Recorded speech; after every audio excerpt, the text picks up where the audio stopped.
Bismillahirrahmanirrahim. Assalamualaikum warahmatullahi wabarakatuh. Selamat pagi, selamat siang, selamat malam. Kembali lagi bersama saya di Pena Daring. Pada part 3 ini kita akan membahas tentang prediksi soal SKB Penyuluh Kesehatan Masyarakat Ahli Pertama. Nah, bagi teman-teman yang belum tahu tentang part-part sebelumnya, mangga silakan dilihat, ditonton, biar kisi-kisi Kemenpan RB-nya jelas mengenai penyuluhan kesehatan masyarakat. Oke, kita lanjut saja di kesempatan kali ini, yaitu ini lebih menjelaskan tentang strategi penyuluhan kesehatan. Kita mulai saja untuk kisi-kisi yang pertama, itu tentang advokasi kesehatan. Soal nomor 1, metode advokasi yang bertujuan untuk menghasilkan kesepakatan merupakan teknik A. Lobby, B. Debat, C. Dialog, D.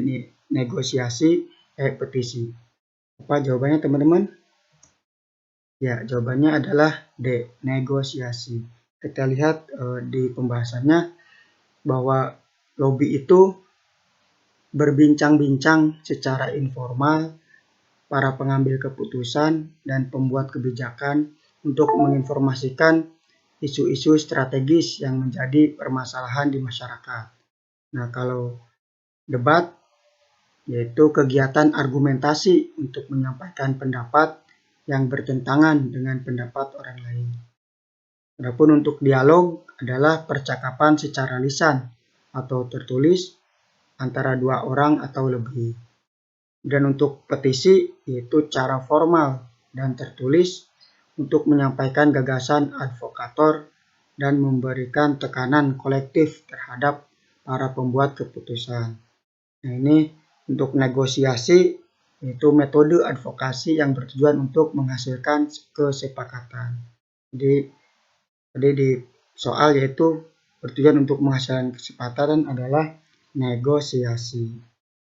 Oke, lanjut. Nah, soal nomor 2. Metode advokasi melalui berbincang-bincang secara informal para pengambil keputusan dan pembuat kebijakan untuk menginformasikan isu-isu strategis yang menjadi permasalahan di masyarakat merupakan teknik A. Lobby, B. Debat, C. Dialog, D. Negosiasi, E. Petisi. Jawabannya apa teman-teman? Ya, tadi sudah dijelaskan di pembahasan bahwa seperti soal yang jawaban yang paling tepat adalah lobby. Oke, lanjut di pertanyaan ketiga, yaitu berikut ini yang bukan merupakan langkah-langkah pada advokasi kesehatan adalah A. Analisis, B. Strategi, C. Mobilisasi, D. Tindakan atau aksi, E. Pengulangan. Jawabannya yang mana teman-teman? Ya, jawabannya adalah yang E. Pengulangan. Oke, kita lihat di penjelasan bahwa untuk langkah-langkah pada advokasi kesehatan itu kita kenal dengan E-frame atau framing mengenai advokasi kesehatan strateginya, langkah-langkahnya.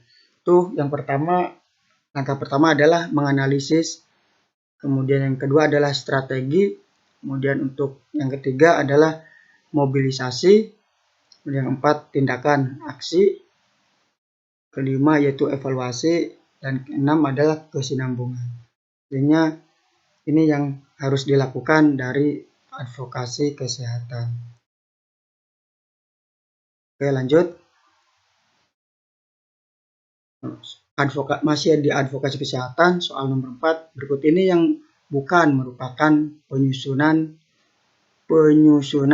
strategi advokasi kesehatan adalah A. Membentuk kelompok kerja atau jejaring advokasi, B. Melakukan identifikasi sasaran advokasi, baik yang bertindak secara advokator maupun sasaran penentu atau pengambilan kebijakan. C. Pengembangan tujuan advokasi. Dalam penyusunan tujuan advokasi harus memperhatikan kaidah SMART. D. Menentukan rencana aksi atau kegiatan advokasi. E. Menentukan media yang akan dipakai. Jawabannya apa teman-teman? Ya, jawabannya adalah yang menentukan media yang akan dipakai. Nah, kita lihat di pembahasan bahwa ada beberapa tahapan kegiatan dalam menyusun strategi advokasi. Itu yang pertama, membentuk kelompok kerja atau jejaring advokasi. Siapa berbuat apanya ini dibentuk berupa kelompok kerja ataupun tupoksi dalam melakukan advokasi. Kemudian melakukan identifikasi sasaran advokasi, baik yang bertindak sebagai advokator maupun sasaran penentu pengambil kebijakan. Dan yang C, mengembangkan tujuan advokasi. Dalam menyusun tujuan advokasi harus memperhatikan kaidah SMART. SMART di sini seperti spesifik atau khusus, kemudian M-nya itu measurable atau dapat diukur, kemudian A-nya itu action atau dapat dikerjakan, R-nya itu realistik, dan T itu time bound atau ada ukuran waktu yang jelas. Dan D, menentukan rencana aksi kegiatan advokasi, diantaranya adalah menyelenggarakan forum komunikasi, pengembangan pesan dan media advokasi, penyiapan dan pendayagunaan tenaga advokasi, merancang metode advokasi, merancang berbagai jenis komunikasi efektif untuk advokasi, menyusun jadwal pelaksanaan kegiatan advokasi, merancang proses pembuatan dukungan kebijakan yang diharapkan. Kemudian yang yaitu menentukan indikator baik input, proses maupun output kegiatan advokasi. Serta merancang kegiatan pemantauan dan penilaian advokasi tersebut. Dan yang terakhir adalah yang F, menentukan dana serta sumber daya lainnya yang dibutuhkan untuk kegiatan advokasi dan pengembangan kebijakan yang diperlukan. Oke, next, di kisi-kisi tentang penggalangan dukungan sosial. Penggalangan dukungan sosial ini bisa disebut dengan bina suasana.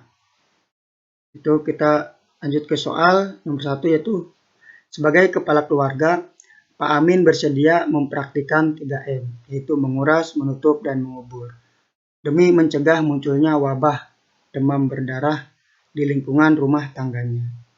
Contoh tersebut merupakan pendekatan bina suasana, A. Bina suasana masyarakat umum, bina suasana kelompok, C. Bina suasana individu, D. Dukungan media sosial, E. Dukungan media cetak. Jawabannya apa, teman-teman? Ya, jawabannya adalah yang C. Bina suasana individu.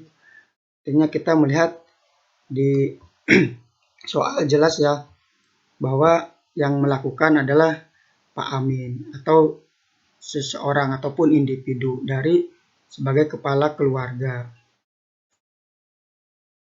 Nah, jadi untuk bina suasananya itu jelas terhadap bina suasana individu. Walaupun bina suasana masyarakat umum berarti mencakup sasarannya itu lebih ke massa ataupun masyarakat warga yang banyak. Kemudian bina suasana kelompok ya berarti ke komunitas ataupun ke pemuda, tokoh-tokoh agama yang misalkan ada perkumpulan, pengajian, dan lain sebagainya. Kemudian dukungan media sosial ini berarti lebih ke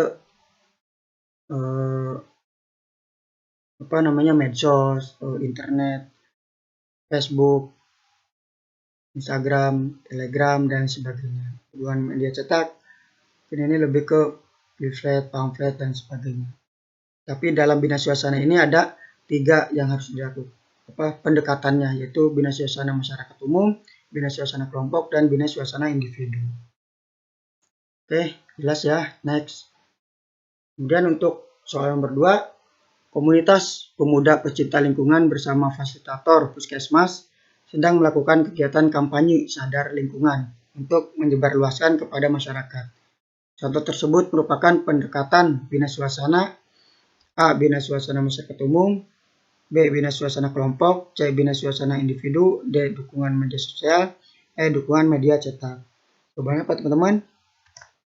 Ya, jawabannya adalah yang B. Bina suasana kelompok. Seperti yang tadi dijelaskan bahwa di sini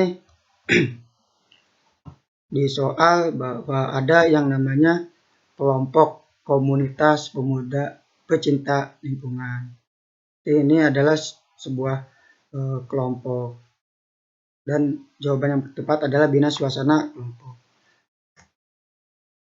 Nah, masih di penggalangan dukungan sosial, berikut ini yang bukan merupakan langkah-langkah dari bina suasana adalah A. Persiapan, B. Pelaksanaan, C. Pemantauan, D. Penilaian, E. Pergantian.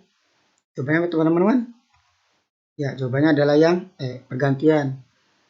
Di dalam bina suasana ini ada yang namanya 4 langkah bina suasana, yaitu persiapan, pelaksanaan, pemantauan, dan penilaian. Oke, untuk pembahasan di part 3 ini saya cukupkan. Nanti ada part 4 tentang pembahasan kisi-kisi selanjutnya dari Kemenpan RB 2021. Kurang lebihnya mohon maaf. Saya dari Pena Daring. Cukup sekian. Wassalamualaikum warahmatullahi wabarakatuh.